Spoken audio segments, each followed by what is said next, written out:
Hello दोस्तों, कैसे हो आप सब लोग। आशा करता हूँ आप सब ठीक होंगे। हम कंप्यूटर को बेसिक से लेकर एडवांस लेवल तक सीख रहे हैं और इसी कड़ी में आज हम इस प्रकार से एक मार्कशीट बनाना सीखेंगे।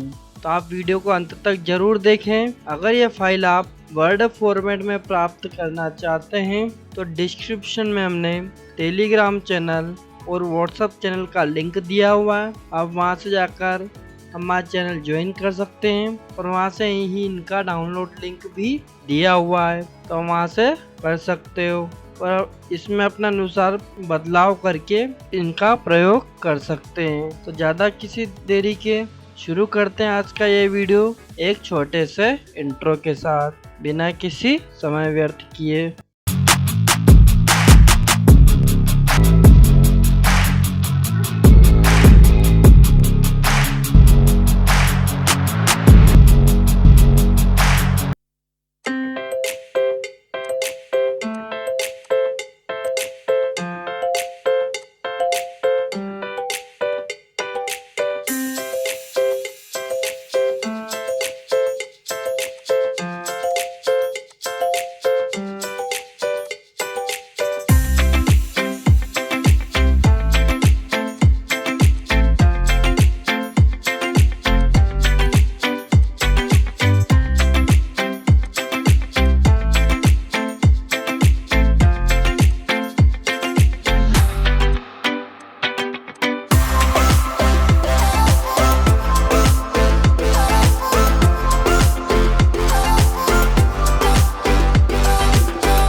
इस चैनल पर हम कंप्यूटर को बेसिक से एडवांस लेवल तक सिखाते हैं, निशुल्क और सर्टिफिकेट भी देते हैं। तो चैनल को सब्सक्राइब जरूर करें इस प्रकार के और वीडियो देखने के लिए।